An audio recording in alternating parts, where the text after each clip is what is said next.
2, 1. Welcome to OkState Daily. Casey Porter here, joined by Chase Whitwiska. Man, as we talk about an exciting week of Oklahoma State football against Tulsa, I guess the University of Tulsa. Chase, I'm going to say this. I know you're very unfiltered. That's why I call this show Chase Unfiltered. That's what this is.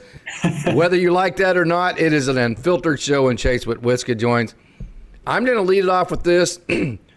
It's Oklahoma State football. It's my favorite 3 hours of my life, or 3.5 hours that I get to spend beyond, like family stuff like that. I love OSU football. I love going to OSU football games. For that very reason, I'm totally excited about it. Doesn't matter if they're playing a high school team. I'm very excited about it, and I really think this is a really good opportunity for OSU this week to get right with Tulsa. I mean, Tulsa can do some things. They haven't had a good year yet, but I think this is a good week for the defense to get right, for Zane Flores to let the game slow down, to establish what your receivers are going to be, to maybe get up to that 4.5 yards per carry.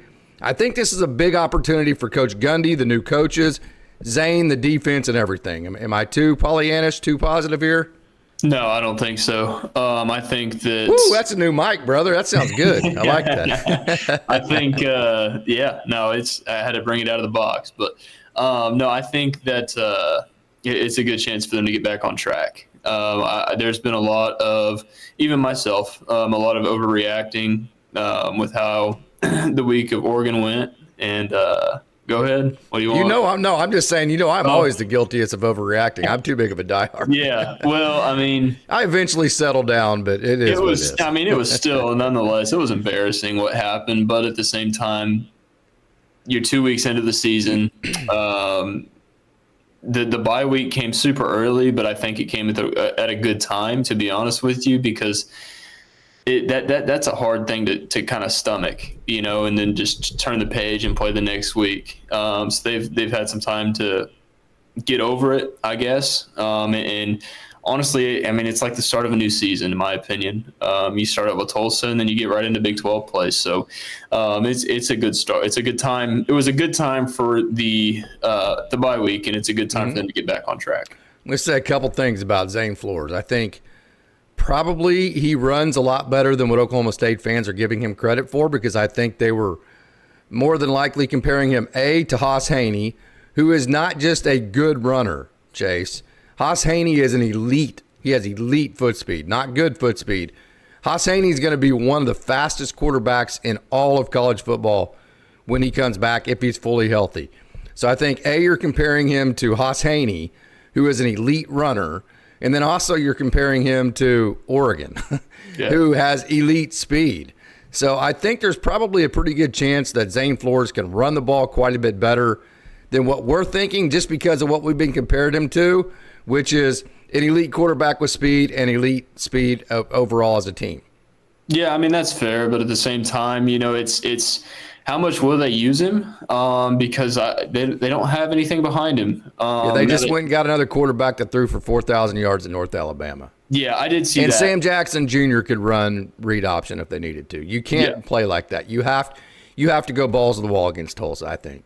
I mean, in my opinion, you have to play this season if you're Coach Gundy. If you're just Oklahoma State football in general, you have to play like you got nothing to lose, because you really don't. I don't think you have anything to lose, and if you play like that, then it's just going to be a lot worse than what it really could be. In my opinion, Tulsa, if you can hang 65 on them, hang 65 on them. I'm not saying that that's going to happen by any means, but what I'm saying is it should be all gas, no brakes from now until the end of the season. I totally agree, and I think this is a team. You have Josh Ford, you've got Rodney Fields Jr., You've got a good running back room. Of what I like about it is you have diversity. You mentioned that last week. I think Zane Flores is a much better quarterback overall, better foot speed. I think he throws the ball better than what we've seen. You've seen it, Coach. Your brother's a professional pitcher. You trained him. You were a pitcher yourself. You're a quarterback. And when there's indecision and when the game is going faster than what you can process, that just makes you look a lot slower than you actually are. It makes your arm strength. It makes everything that you do look not as pronounced as what you're capable of doing. So as things slow down for Zane Flores, I think in a weird way, we're going to see a stronger arm. We're going to see a more accurate arm. We're going to see better decisions. We're going to see him run the ball. He's going to look better running the ball. And then also, I think you're going to see a better running back room, all that kind of thing. So I just really think this is a chance this week to get Zane Flores going. And if you get him going, you score some points. At that point, Oklahoma State fans can start going then, well, damn, we got two pretty good quarterbacks now. Hey, we got some good running backs. We got some receivers that can. I just think you have to do that this week if you're Coach Gundy, if you're Doug Meacham. Yeah, you don't have any choice. I don't think that you do have any choice. The good thing, if you want to try to look at positives that came from Oregon, Oregon's the best team you're going to see all season long. It's not even going to be close. It's not. So, yeah, it was bad. Again, it was bad. But at the same time, you're not going to see that physicality. You're not going to see that speed. You're not going to see, heck, even honestly, that discipline. Coming from any team that you play the rest of the season. Dan Lanning, in my opinion, is one of the best. He's one of the best in college football. And I think that it's only up, for him. I think he's a really, really good coach. And with what they do and the money that they have and things like that, it is hard for Oklahoma State to compete with that. But at the same time, you kind of got it out of the way early. And now you have a chance to kind of redeem not only yourself, but, have the fans feel a little bit better about the weeks to come. And you have to start with that on Friday, because right now it doesn't feel good. It feels like with how bad that you lost the game against Oregon, it feels like we still haven't won a game since last year against whoever it was that we beat. Well, you haven't beaten an FBS team since. No, you haven't. Since Tulsa. No, you have to. In a way, you kind of have to put your name back on the map at this point because it's kind of been scratched off. So, I mean, and it does. It starts this week against Oregon, and then it goes into the weeks ahead. Yeah, against Tulsa, no doubt. And I kind of here's my point. If we're not arrogant enough to think that Coach Gundy gives two shits about OkState Daily or any of our opinions or any of that, trust me, we're not. I do know that there's certain coaches that are fully aware of OkState Daily. I've communicated with them. They like the content, this and that, which sometimes makes it awkward because then you don't want to post trying to make a coach happy. You want to post, trying to be as honest as you can about at least the way that you see the way things are going. But if anybody in the organization did watch this, okay, this would be from a 52-year-old that's been a diehard from the day that I was born, Oklahoma State. If you want to know what I want to see, what would make me excited again, of course, everything's going to make me excited, but in terms of to make me go, okay, well, all right, well, there's some hope here. Well, okay, good. I think what has to happen is you can't just beat Tulsa this week. Tulsa's gotten beat by Navy. They've gotten beat by New Mexico State. You can't do a UT Martin against Tulsa this week. It can't be 20-14. This team is capable of beating the crap out of the Tulsa Golden Hurricanes this weekend. And you have to put a game plan together. You've got to get your kids frothing at the mouth to the point like Dan Lanning did against OSU to where the Oklahoma State players are coming to play this game on Friday night, not to beat Tulsa, but to embarrass Tulsa, the exact same mindset that Oregon had coming into Oklahoma State. This has to be an impressive, fun, when fans watch this, they go, okay, good. I mean, I know it's Tulsa, but that was good. It can't just be your run-of-the-mill, boring win like you had against UT Martin. Yeah, my opinion. No, you're 100% right. I think that if you look at kind of teams in the past, you go over the past 3, 4, whatever years. I don't know if it's just me or if I'm being optimistic or whatever, but the team comes back after a bye week under Mike Gundy looking 12 times better than they did the week before.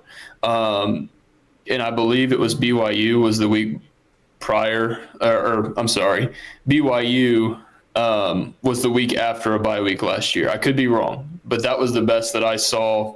That was the best that I saw Oklahoma State look all season. Year before that, I don't remember who it was, K-State maybe or something like that. They came out and they looked really, really, really good. So I again, I'm spitballing. I don't know if that's 100% accurate, but I'm checking. We'll see. Yeah. What I do remember is teams Oklahoma State football teams come out of a bye week looking 12 times better than they did before. Yeah, so that was a Friday night game last year, and that was so you played West Virginia on October 8th, a Saturday, then you had 13 days later. Let's see, yeah, it says October 18th. I don't know how that works, but yeah, so there you go. Yeah, so that definitely was you had at least a little extra time there. So yeah, okay, so let's dive into this team. I know I've talked to several people, several former players, several this, several that, and it's just, hey, I can get as negative as anybody. Fine, I'm not a negative person. I will not listen to any of that garbage whatsoever about the coverage on OkState Daily being negative. I mean, if that's the way that you take what these last 3 or 4 shows are, then that's on you for trying to pick out the negative, because if you chase and follow, matter of fact, the number one criticism of this platform probably is that we're too positive, so that whatever. Okay, but that's on you if you want to think that. I really don't care. This is a hobby. This is something that we do for fun. So I say all that to say I've talked to several former players. I've talked to several people that are pretty high up in the system. I've talked to a lot of these people are doom and gloom, like, hey, we just don't have the athletes. Hey, we're not talented enough. Hey, we don't have this. Hey, we don't have that. I'm not buying it. Wendell Gregory is talented. I know Aiden Kelly. I know him inside and out. I know Iman Oates. I've known them since they were 16 years old, okay? I know Jaleel Johnson. These guys are talented. Dylan Smith, Cam Smith. Those guys should be good college corners and safeties and good players on the back. I'm not saying like Alabama, elite talent, but these should be good players, okay? I know how good Rodney Fields should be, okay? Terrell Davis and all these guys. So I'm not buying that doom and gloom in terms of what the roster is. I think this is just a whole bunch of people coming together and having a hard time doing that. A coach not really knowing what type of game plan they want to put together.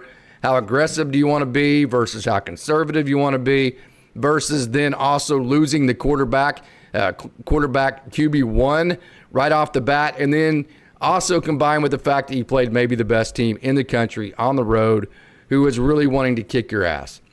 So I think it's more circumstance than it is talent on the roster, which is why I get so excited about these opportunities against Tulsa. Yeah, I don't think you're wrong. I think the one thing that's a little scary and a little alarming is the fact that they went and just signed a quarterback like today.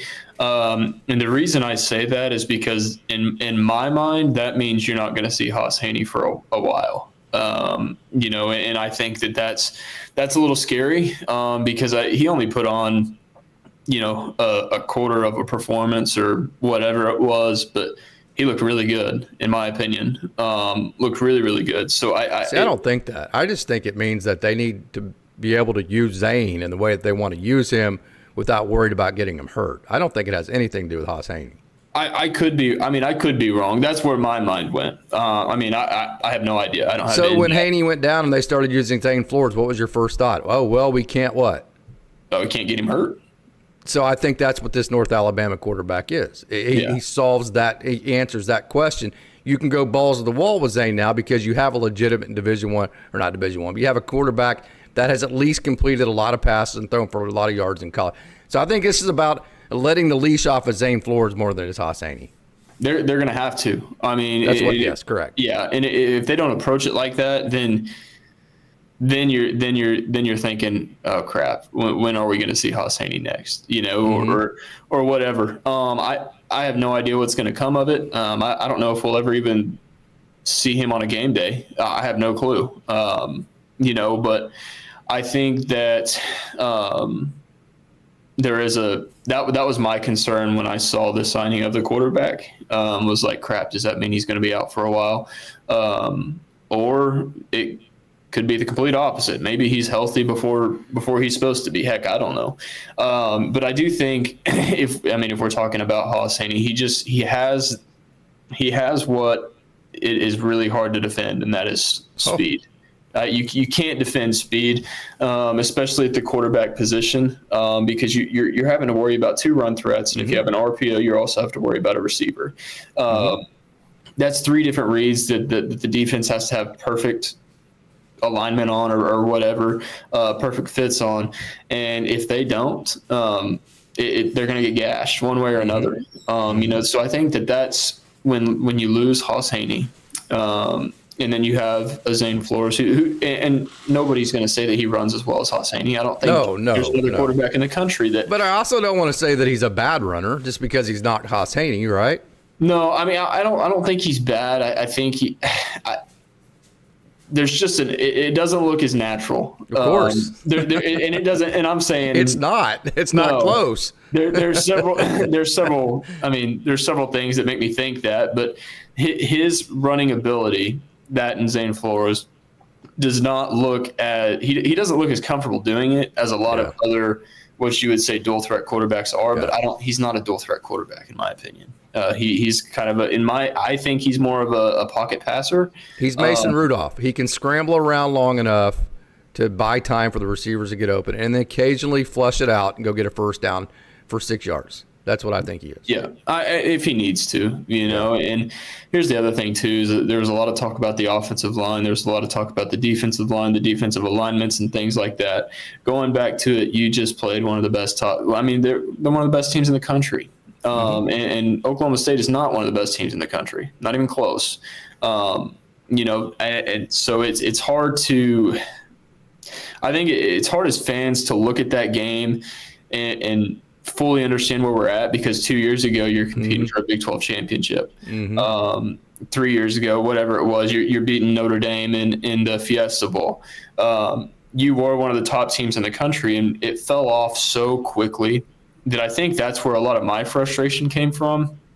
Looking back at the Oregon games, it's like we were here 3 years ago, 2 or 3 years ago. Would we have won that game? Maybe, maybe not. No, hold on, Chase. 365 days ago, we went to the University of Tulsa at Chapman Stadium, ranked, I think, in the top 10, and we were talking national championship 1 year ago at this time, if you remember. Yeah, 1 year ago. And that just goes to show you how bad it fell off last year. But it did. Golly, it's hard to think at the beginning of last year because of how bad the end of last year was. But at the same time, I think the frustration comes from we were literally one of the top teams in the country. If you want to say 1 year ago, then 1 year ago. And now we went from one of the worst to one of the most embarrassing teams in the country, in my opinion. That may be a little harsh, but it is what it is. I mean, they haven't done anything to prove that they can compete at a high level in over a year. Mm-hmm. And if you don't like that, do something about it, right? So, and I think, and that's kind of my point here. I'm excited to see. Hey, I'm going to say this again. I've been very disappointed with the play calling this year. I've been very disappointed with just the ho-humness from. I just really thought when I said I thought Oklahoma State would win 8 games in our podcast before the season started, I told you I was betting on Coach Gundy, his competitive nature. I'm disappointed that I have not seen Coach Gundy come out with his hair on fire. That's really what I thought we would see from Coach Gundy this year. So I think for this to happen, we're going to have to see that version of Coach Gundy. And so maybe I'm putting my tinfoil hat on. I'm trying to be a guy that's going, okay, well, I'm waiting to see what I thought I was going to see before the UT Martin game and this and that. And so I'm throwing every conspiracy out there just to probably make myself feel better as a diehard OSU fan.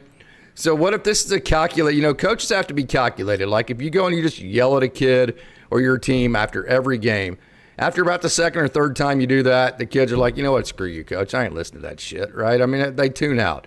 If you do any one particular way of addressing individuals or teams the same way every time, it becomes ineffective. You gotta mix it. So really what you have to do is you gotta calculate your bullets. Okay, you got to figure out when you can fire them. So let's say Coach Gundy goes, hey, we're going to beat UT Martin no matter. This game does not make any difference whatsoever. We are literally going to get our asses smashed against Oregon. I can go in there and yell. I can throw stuff. I can froth the mouth. I can give them my best Newt Rockne. Doesn't matter. We're getting our asses kicked, okay? Coach Gundy knows. He's been around for 21 years as a head coach now. He's been around Oklahoma State for 40 years. So what if this is a calculation from Coach Gundy? let's just get through the Oregon game, because no matter what I do, whatever tactic I use as a coach, it's going to be 1-1. That's what our record's going to be no matter what I do. Now, once we get into that bye week after Oregon, now I can fire a bullet and I can try to fire everybody up. I can make my hair be on fire at that point, because then it can start working against Tulsa.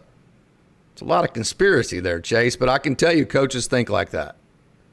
Yeah, I some coaches do, because I'm a coach myself and I would never. But at the same time, I do get where you're coming from. I don't think that you can go into a game, any game for that matter, whether it is UT Martin saying, hey, we're going to win this game, or whether it's Oregon going to Eugene and just being like, yeah, we have no chance. If you have to be. But did they? They didn't have a chance. But don't. In my opinion, I was about to say that in my opinion, they called the game like they had no chance. Sure. They approached the game like they had no chance. They talked about the game a week before it happened like they had no chance. You can't do that. You can't do that and expect your players to come out and play well. I'm not saying you don't try. I'm just saying you don't fire all your special bullets. You don't give your best speech. You don't have your hardest practice. I mean, I think they're priming for Tulsa, not Oregon, if that makes sense. No, I mean, I get it. I don't know. In my opinion, they approached that gum like they had no chance. So if they would have approached like, we're going to go over there and kick Oregon's ass, and by God, we have a name brand on our helmet too, and by God, who in the hell thinks that? Well, I don't know why you wouldn't think Oklahoma State can't go beat Oregon. We're one of the best programs in the United States. What good would that have done? It wouldn't. It would have embarrassed us even further. You'd have been like, well, no, you're not. I mean, the rest of the United States would have been like, what the hell are you talking about, you dumbass? You have to be the same guy. You can't just fire them up one day and the next day it's like laid back. I think in football you have to prime certain weeks. I think that was one of the biggest weapons of Bob Stoops, is that he knew how to look not quite as good the week before Texas and then look like the best team in the world against Texas. He knew how to peak his teams like that. And then after Texas, OU was talented enough where you could just kind of hit that, hey, stay even keel, and then peak it again for like an Oklahoma State. I think the best football coaches do that. Now, baseball, no, because it's every day. But in football, I think you definitely peak for certain weeks. We'll have to agree to disagree. Okay. I'm trying to put myself in a player's shoes, and I'm trying to also, while I do that, think about how I would approach my team as a coach. Well, let me ask you this: as a player, how did you approach UT Martin versus Oregon? As a player, for me, yeah, I wouldn't approach it any different. Come on. I really don't think I would, because at the end of the day, you as a player, you have to do the same thing, whether it is UT Martin or whether it is Oregon, and a lot of that comes with being in your right alignments, and it's not. Hey, Oklahoma State's not talented enough just to do the same thing every week. We have to do something different to beat an Oregon. When I say do the same things, what I'm meaning is you have to stay in your alignments. You have to read your keys. You have to do your job. No doubt. And it doesn't matter who you're playing. You have to fit the right gaps. You have to read the right. I mean, you know what I'm saying? That's what I mean by do the same thing. It doesn't matter who you're playing at that point. Now, if you're asking me, do I watch near as much film on UT Martin as I do against Oregon? No. I mean, let's just be honest. No, I don't. I'm probably going to watch a lot more against Oregon than I would against UT Martin, because it's UT Martin. You should go out and beat them. But at the same time, have the competitive edge and have the competitive spirit to at least go out there and be like, hey, we may lose, but I'm not going to get embarrassed. You know what I'm saying? And I felt like it was written before it was even done. You know, it was game over before the game even started, you know, and that started on Monday morning or whenever that was. But is that because of Coach Gundy or any other coach's attitude, or is that just because of circumstance? We're just not as good as them because we had to go get 60 some odd portal players. We had to turn over our staff. We're rebuilding. This was always going to be a rebuilding year. So is that because of the way the coach approached it, or is that just because of happenstance? It's hard to say. I'm not disagreeing with what you're saying. There was a defeatist attitude by the coaches, likely the players and the fans. None of us thought we were going to go in there and win. We all thought we were going to get our asses kicked. I'm not arguing with you that mentality wasn't there, but I'm arguing whether it was realistic or not to think it shouldn't have been there because of the circumstances at hand. I think in my mind, you have to have enough pride to go into any game and at least think you have a chance. You know, and I'm not saying that you're going to go in there and beat them by 14, but I'm saying you could go in there and lose by 14. That's a moral victory. You lost by 66 points. Oh, no doubt. I mean, 66 points. That's just flat out embarrassing. I mean, it is. There's no other way to put that. So that should be used as fuel. Guys, that was embarrassing. You want to feel like that again? Get your shit together and let's do better against Tulsa. Right. And that's what they can do coming out of this. But I think going into it, it's you have to convince yourself as a player, I can play at this level. So I go in there and I go, hey, here's this, here's that, here's this, here's that, here's how good we are here, here's how good we are there. Then you get beat 69-3, and the players are going, Coach, I thought you told us we were good. We just got beat. What the are you talking about? So the next time as a coach, you start going in there and telling them how good they are. You know what they're going to tell you? Hey, we got beat 69-3 last time you told me that, Coach. Right? I mean, so there has to be some realism there. Yeah, no, there does. It's hard for me to speak on it because I can't put myself in that mindset. And I don't know if it's because I'm ultra competitive. I don't know. You know, it's hard for me to go into any situation or circumstance and think that I have zero chance, because at the end of the day, each one of these guys is playing in the Big 12. They're playing in a Power 4 conference on a team that outside of last year has been a national brand that has been recognized year in and year out for the past 10, 15 years. Sure. You know what I'm saying? So that's where your mind has to cycle and say, hey, I'm at Oklahoma State. You know, this the same way that, you know, I'm at Oklahoma State, I can compete with Oregon. I'm at Oklahoma State, we should kick the crap out of UT Martin. Yeah. That's where I'm coming from. Yeah. So you're an ultra competitive human being. I've seen it. I know it. I've seen you coach. I've seen you play. You took my kids and you put them in your express program and fed that competitiveness in them. That's awesome. So what did you think going into the Oregon game? I mean, did you think we had a chance? No. Well, so that's what I'm trying to tell you. I mean, you're an ultra competitive person that can't concede that, and yet you went into that game thinking we were going to get our asses kicked, and then we had zero chance. That's right, but I had nothing. I had nothing to do with that. It wouldn't have mattered if you did. You would have thought the same thing because you've been around the game, you know. I was a spectator. I think Awesome. if I'm playing in that game or if I'm coaching in that game, I'm psyching my mind out to think that, hey, I've got a chance. You know, if I do this, and this, and I do it right, and the 10 guys behind me do it right, or the 11 guys that I'm coaching on the field do it right, then we have a chance. That would have been my mindset whether I'm playing or coaching. Call me crazy, but half the time I am crazy, so it doesn't matter. My message would be, guys, I'm not going to bullshit you. I'm not going to piss down your leg and tell you it's raining. I'm not going to do any of that. You're grown men, okay? You're not necessarily – I mean, you're in college, so I'm not totally like grown, but you're old enough to where what you need out of me is the truth. Oregon is substantially more talented than you are. I'm not going to – hey, they're more experienced.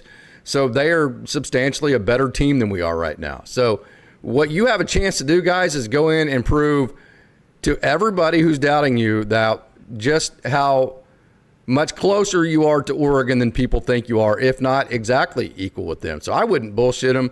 I would tell them the exact truth of where things stand, and then explain to them the opportunity they have to change that narrative. That's how I would have approached that. Yeah, and I don't disagree with that tactic at all. I think it's for me.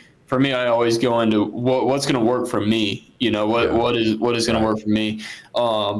And honestly, that narrative that you're giving probably would work for me. If you were my coach and telling me that, it would fuel me that much more to just want to at least be in the game. Yeah. You know, to at least have a chance. Yeah.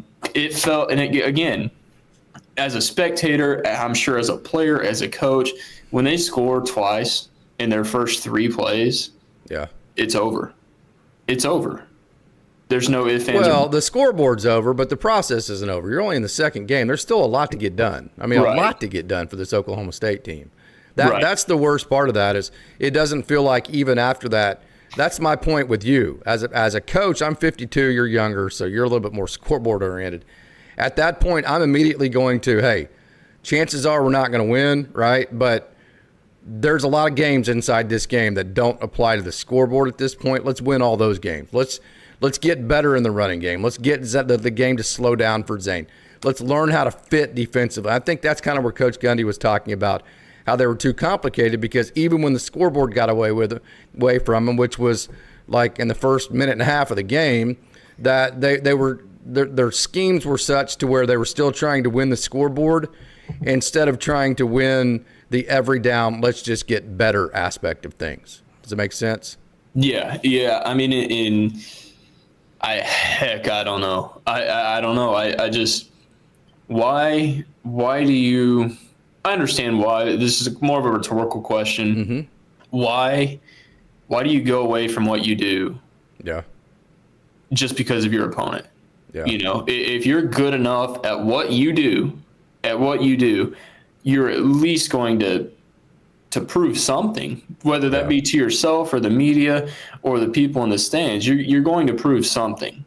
It's, hey, we can run our offense. Hey, we can run our defense. Not try to throw out 500,000 different schemes and try to figure out what's going to beat Oregon. Do what you do. No doubt. You know, sprinkle in a little bit. Yeah, at least get better at what you do. Yes, no doubt. Yeah, you know, sprinkle in a little bit of, you know, hey, we'll add 3 plays on offense, and hey, we'll add 4 blitzes or whatever on the defensive side. Right. But at the end of the day, do what you do. I agree. Know, and see what happens. I totally agree. We're actually saying the same thing. We're just getting there we're getting there in a 52-year-old way versus, how old are you, Chase? 25. Yeah, so that we're getting there in 27 years difference of ways. We're actually getting to the same spot, which is why I always enjoy talking to you, because it's a wonderful conversation. And typically speaking, I know the entire time we're saying the same things. We're just getting there in different ways. So, okay, again, I say all that to say I'm probably boring everybody with all of that process talk, but it's very important, because there is a process. You know, in baseball, it's all about the process, because the regular season is just practice till you get to postseason. And really the non-conference is too, because the only way Oklahoma State's going to make a football playoff is if they win the Big 12 championship, which is still possible. You haven't played a Big 12 game, and we've seen Coach Gundy do stupider things in terms of turning teams around.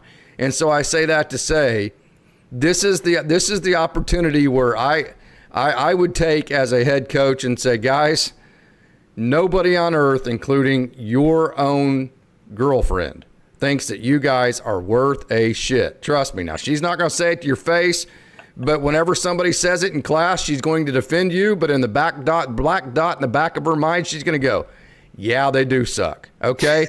That's where everybody is at right now. And you know what, guys? You've actually earned that. That's the tag that you have earned.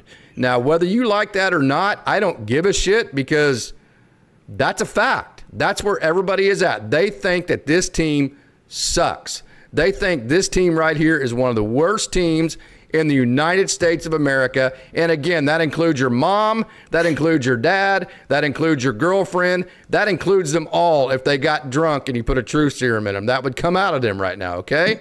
So that's what you're playing for today, damn it. You are trying to change that narrative. Don't go beat Tulsa. Go beat Tulsa in a way that changes that narrative. That's where I'm at. Yeah, well, I was cracking up that entire time, because the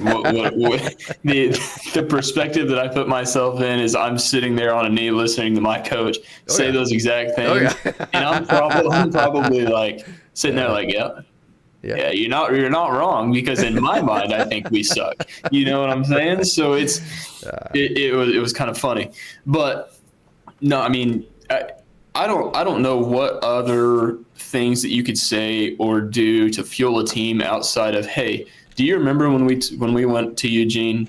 Because I do, and it was one of the worst feelings in the entire world. Just sitting there, you have no chance.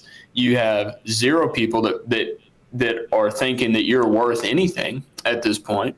And nobody wanted to be there. We just all wanted to get the hell out of there. No, the only reason that Oklahoma State fans were there was to check out Oregon's facilities. I mean, at that point, because you walk into the game, first quarter, you're like, hey, you're optimistic. It's cool to be here, so on and so forth. And in the first minute and a half of the game, you're down 14. In my mind, you're like, well, guys, let's go check out the facilities and go see all the cool gear that Oregon has. That I don't know. That is a player would anger me so much as to we were that bad. We were that bad, and I don't want to have that feeling again. As to we had no chance. We don't deserve to be on the same field as these guys. None of that should ever occur again. If anything, the competitiveness in you should make you want to make your other opponents that you play week in and week out feel that way, so that you're not sitting there by yourself feeling it. Does that make sense? Yeah, no doubt. So we have a question here on the Facebook side. Terry Wagner says, when's the last Tulsa win? It was the end of October last year. They beat UTSA. So that was the last win for Tulsa. Of course, they have cleaned house. They have a whole new coaching staff, a bunch of young coaches that are coming in and thinking, making statements. So, okay. So Coach Gundy pisses Dan Lanning off last week, which, whatever, okay. Hey, Dan Lanning needs to do whatever he needs to do to use whatever motivation he needs to use to get his team fired up. It worked. Great job, Coach Lanning. Do it again. If Coach Gundy says something again, use it again to make your team the best version that they can be. So here's this Tulsa head coach, football coach. Hell, I can't even remember his name. I'm having a brain cramp right now. I'll get here in just a second. Talking about, hey, I don't know if we can ever be like on Alabama's level, but we can damn sure get to Oklahoma State's level. Hey, Coach, how about FU, right? And how about I'm going to give you an FU burger all day Friday night? That's where I'm at with that comment. Yeah, I didn't hear that. That's interesting. Yeah. So that again, that in itself, you fueled the fire last week. Somebody else should fuel yours. Trey Lamb. Yeah. You know what I'm saying? Somebody else just fueled yours. So it clearly worked for Oregon because they just waxed the floor with you. So why don't you go do the same on Friday night? Mm-hmm. That's where I'm at. It got me fired up. I'm like, Tulsa being equal to Oklahoma State, get the hell out of here, dude. You're more likely to be in an FCS conference or one of those than you are. I mean, hey, maybe I'm the one that's wrong and maybe he's the one that's right, but that right there, that got me back.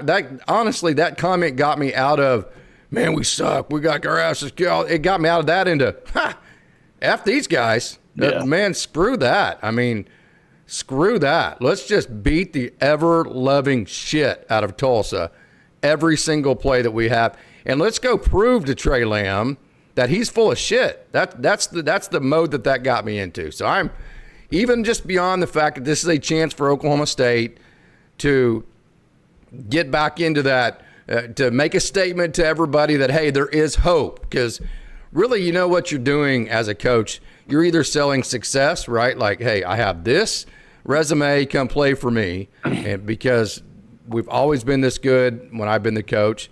So do you want to come and be a part of winner? So you're either selling success, track record, or you're selling hope, right? And so Coach Gundy has the track record not only of being a great coach, but he also has a track record of bouncing back in the critical moments of his career. 2009, I went over this last time. When we didn't score against OU, he went out and got Dana Holgorsen. However you think that one went down, he figured out a way at the very least to make Dana Holgorsen wildly successful at Oklahoma State. They coexisted at the very least to have a massive amount of success that sprungboarded us into 2011. Eventually got Todd Monken, who ran that same offense. That was crossroads number one, beyond the fact that they weren't very good in 05 when he came. That was obvious. 2015, Dax Garman and that group. You're terrible, okay? You're not going to make a bowl. Tyreek Hill bails you out. Mason Rudolph's the quarterback. James Castleman is losing paint on his helmet. And all of a sudden, guess what happened after that game? Hey, we have hope, right? And then he did it again, 2 years ago, whenever we lost to South Alabama, and then all of a sudden we started playing better. Now we have a new offense, and all of a sudden we're selling hope again. So the track record of Coach Gundy can speak for itself. And then if you go out and you beat the crap out of Tulsa, you go out and you beat Baylor, at that point you're selling hope to your fans, and that should ignite a fan base, in my opinion. Yeah, because right now the fan base, in my opinion, is depleted. It is. It absolutely is. There's no. I don't mean that to be negative, but that's just no other way to put it. No, I mean, and it's not that I'm saying that people won't still support him and won't still wear their shirts and all that stuff. But at the same time, I'm saying they'll stop going to the games. This is getting ready to be an empty Boone Pickens Stadium. If there's not some, that's what I'm trying to say about the Tulsa game. You have to make it to where it's not just a run drive. It's got to be. People have to leave the stadium Friday feeling like there is hope. Does that make sense? Right. And hopefully people show up on Friday. You know, I don't know. It's hard. It's hard to almost to convince yourself to show up after the floor waxing that happened the week before. Not me. Not even close to hard. But at the same time, you have to. You have to. You know, and for some people it is. For some people it isn't. You know, but everybody likes a winner, and when you're not winning is when you really find out who supports you. You know, that's what I think. You know, so I think on Friday night you're really going to see who supports you and who's just there to watch you win games. Mm-hmm. I'm still going to turn the TV on Friday night. You know, I'm still going to do all the things that I can to watch and support Oklahoma State football, whether it's pretty or not pretty. You know, so all that to be said, I hope it's not just an embarrassing atmosphere on Friday night, and I hope that they go out and do what they need to do to reignite the fan base. So let's get into what's the things that we want to see. Offensively, here's a couple things I want to see. I want to see the ball thrown to Josh Ford. I want to see the ball thrown downfield multiple times like we used to James Washington, even if we don't complete the pass, Chase. If you throw the ball 45 yards downfield, even if you don't complete it, that stretches the defense. That still makes the running game a little bit easier. So I want to see the defense stretched with both Shamar Rigby, Terrell Davis, whoever it may be. Okay, the ball thrown to Josh Ford, I want to see the ball thrown downfield. And then I want to see a Sam Jackson package, a Wildcat package, where Sam Jackson, the fifth, will run the ball as quarterback because he's been a quarterback. I want to see a running package with Sam Jackson.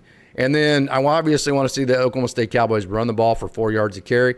And then what I also want to see, I want to see Zane Flores go under center. I want to see him fake that stretch play and bootleg out and have an option to either hit Josh Ford in the flat or whoever the Quentin Stewart, whoever the H-back or tight end is, or run the ball just straight up on a bootleg play. That's the type of offense and the things that I want to see on Friday night. Yeah, I don't disagree. I want to see stuff similar. I want to see RPOs. I think RPOs are really, really hard to defend. I want to see them use the middle of the field because I'm telling you, you're always you're going to find somebody open in the middle of the field. It's the easiest place to place the ball. And you have to establish a run game so that the play action works, and you have to find a running back. I don't think we found a running back. I think it's just been all hands on deck.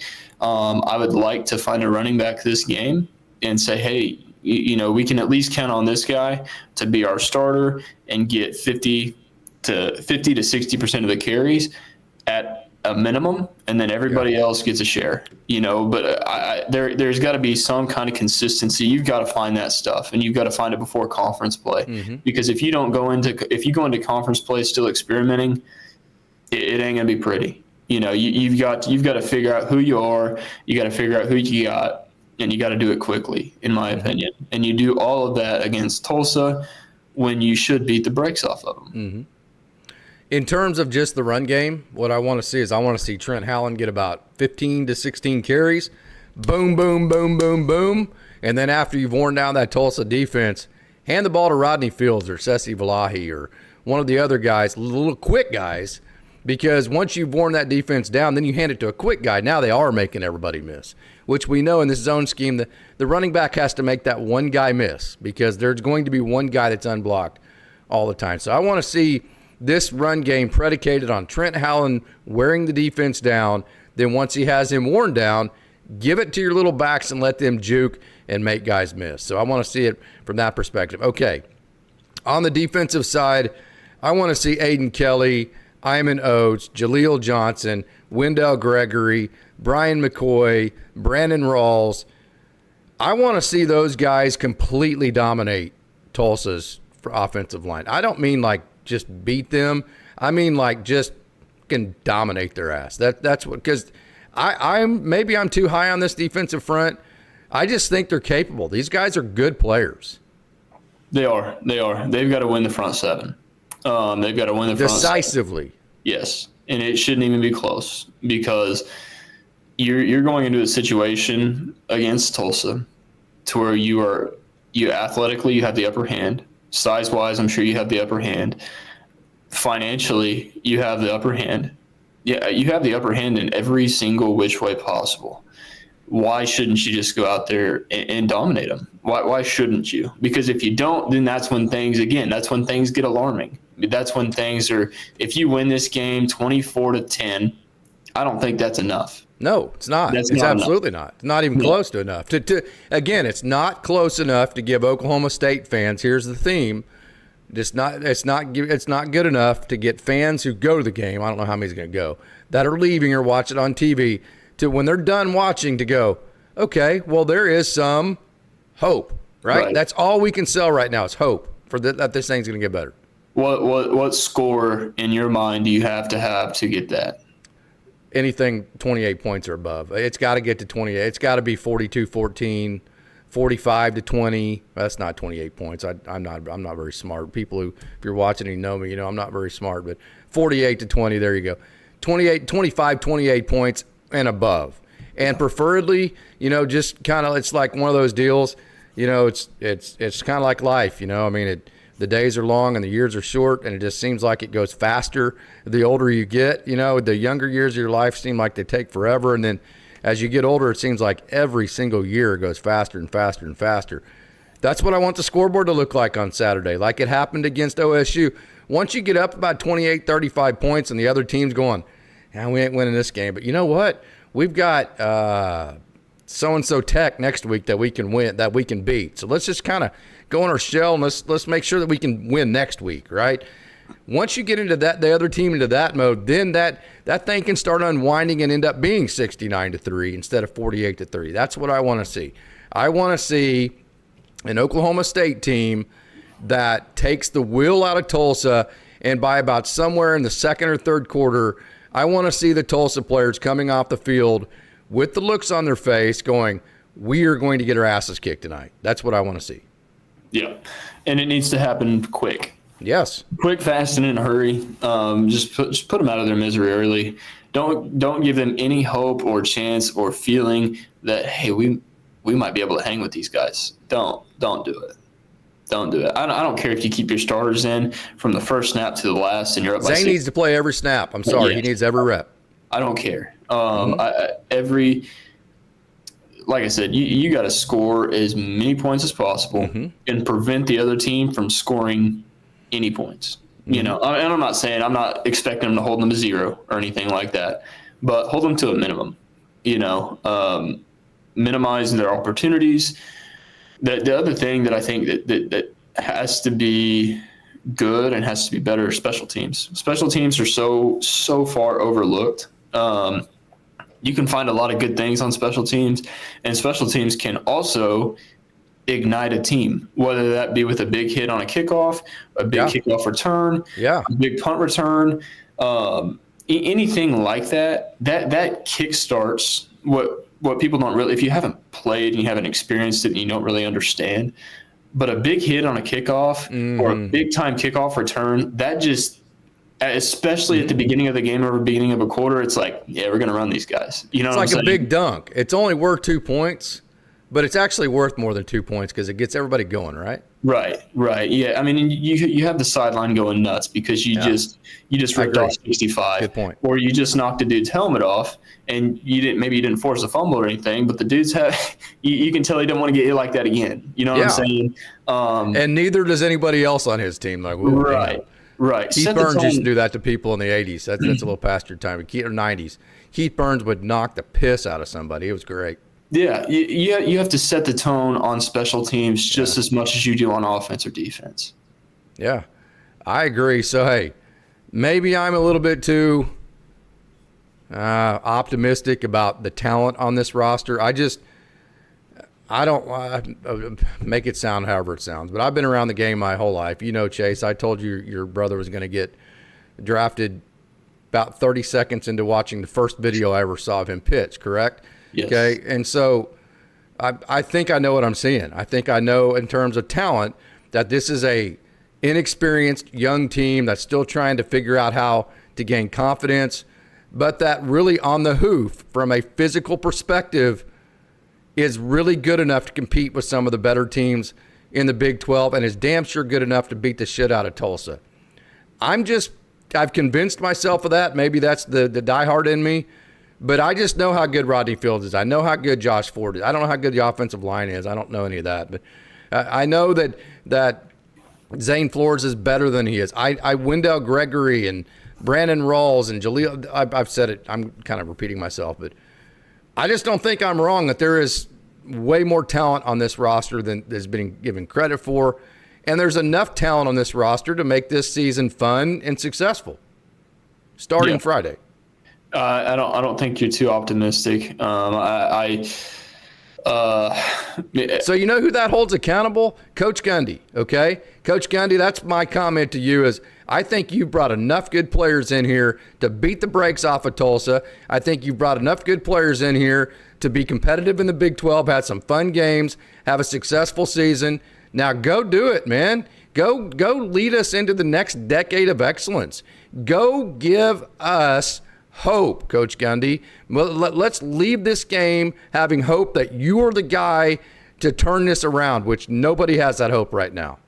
Right. Yeah, you're not wrong. And again, I'm not going to ignore the fact that we were dealt a tough hand losing our starting quarterback. Yes. But at the same time, if it truly was that close in terms of competition, and it truly was that close just in terms of how much experience both guys had in all of that, Flores can't be that bad. I mean, that's what I'm trying to tell you. That's exactly it. Yeah. We have not seen the real Zane Flores yet. We've seen a scared-to-death Zane Flores at Oregon, and we saw Zane Flores that was running a Haas-Haney package or game plan that was already going to be stripped down to begin with against UT Martin. You're saying what I'm saying. Yeah, he can't be that bad, and yeah. Again, I'm going to be honest here. If he is, then we were lied to throughout the entire preseason. Mm-hmm. You know what I'm saying? From what I've seen the first two games, and I'm comparing a quarter to two games, I feel a little bit like we were lied to. But at the same time, I haven't seen enough of Haas-Haney to say, yeah, we were definitely lied to. You know what I'm saying? Mm-hmm. But at the same time, you looked at Zane Flores on last Saturday against Oregon, not comfortable at all, and he wasn't even comfortable in the third and fourth quarter. He wasn't. And then you go back to the offense that he was running against UT Martin. That was not his offense. But at the same time, I'm not blaming this on him, but you have to have quarterbacks that can run the same style of offense. You know what I'm saying? You can't have a pocket passer and then a dual threat and then a pro style. You can't totally have all three of them. So you're going to have three different kinds of offenses? Right. I mean, my goodness. Yeah. And maybe that's why they went and got the other kid. He looks like he can run. I haven't seen a whole lot of video, but I have no idea. But at the same time, you know, as the offensive coordinator, you know, as the head coach, you know, the whole team knows that at this point, Zane Flores is your quarterback. So you better figure out how to make Zane Flores effective. Yeah. And however that is. And I think, again, it comes with creativity. I think that you need to see 100%. Rodney Fields in a slot. 100%. I think you need to see Gavin Gundy. Gavin Gundy. I hope he likes this show because I don't want to be on blast. Right? Gavin Freeman, I think you need to see him in the backfield just like they used Brennan Presley last year with motions and things like that. Hold on. Stop the presses. Chase Whitwiska just gave Casey Dunn credit for something. What's something? Again, he's out of the 9,000 plays that we saw him run, I saw those 3 times. I'm proud of you, Chase. That a baby. Well, it's been really vanilla so far, so I'm like, oh, jeez. But misery loves company, huh? Yeah, I guess you've got to figure out how to make Zane Flores effective. The only way that you can keep Zane Flores effective is keeping a defense on their heels. As to, hey, I've never seen 17 in the backfield. The heck's he doing back there? Why are they running a triple option? Why are they running an RPO? Why are they throwing deep passes? Why are they not doing anything that makes any kind of sense? Because in my mind, I think that at this point, that's kind of what you have to do. Whatever makes sense, do the opposite. Because it's gotten to a point to where it's like, oh my God, you're watching the same thing over and over again. If you and I'm preach, sorry, brother, preach. If I see if it's fourth and 5 or less, and we are on our side of the or their side of the field. Yes, I'm sorry, the opponent's side of the 50. If we don't go for it, I'm going to lose my mind. I'm tired of seeing that garbage. Stop kicking the ball. I don't care if you play it like Madden. Do something fun. Do something fun. We're going to get roasted in the comments from that. I don't care. You guys ever follow your football knowledge from Madden? Yeah, well, that's fine. You can think that, do whatever you want. Yeah. If you want to dive into analytics, that'll prove you wrong and prove me right. So that's fine. But at the same time, stop kicking the dang ball. Show some aggression. Here's my thing is if I'm on the defense, my offense goes for it 4th and 5 on the opponent's 45. That tells me, hey, my coach has trust in me. If they don't figure out how to get this first down, they're confident enough that we're going to hold them to 3 or less. That's what I think. I don't know. I'm getting to the point where I'm ranting, so I better cool off. But I'm tired of seeing the same things. Have creativity. Do things that are outside of the ordinary in terms of how things have gone over the past 5 to 10 years. Agree. And we have a comment here from Okie Light. Okie Light's absolutely awesome. Hey, thank you so much for your wonderful support, Okie Light. What do y'all think about Gundy limiting the playbook because the starting left tackle got hurt the day before Oregon? So I just typed the comment. I think it got us beat 69-3, which means obviously that didn't work. So saying that, let's not do that again. Let's do something else. Let's get beat 69-3 for a different reason, but not for the same reason that we limited everything, which goes to what you were just saying. Yeah, and again, if you're doing your thing, if you're doing what Oklahoma State football does going into the Oregon game, and you lose 69-3, that tells you that what you're doing is not very good. Yeah, in my opinion. Great point. Great. That's a great point. The self-reflection part of it. But if you go in doing something, this is what they did. If you go in doing something different than what you do, and you lose 69-3, what the heck did you learn from that? Yeah. Nothing.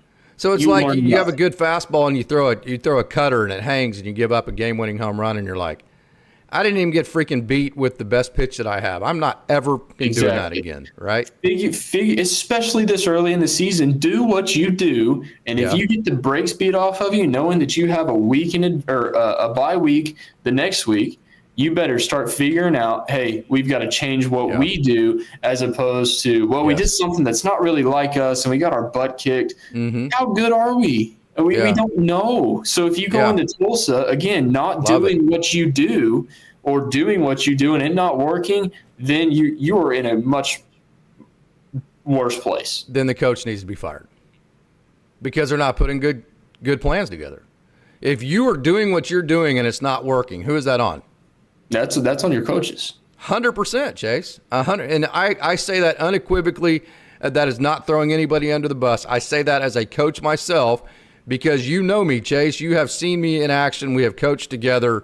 You know me. If I'm doing something that's not working for the kids and you walk up to me and you go, Coach, what are we doing, man? This is not working. I mean, what you're doing right now is not working.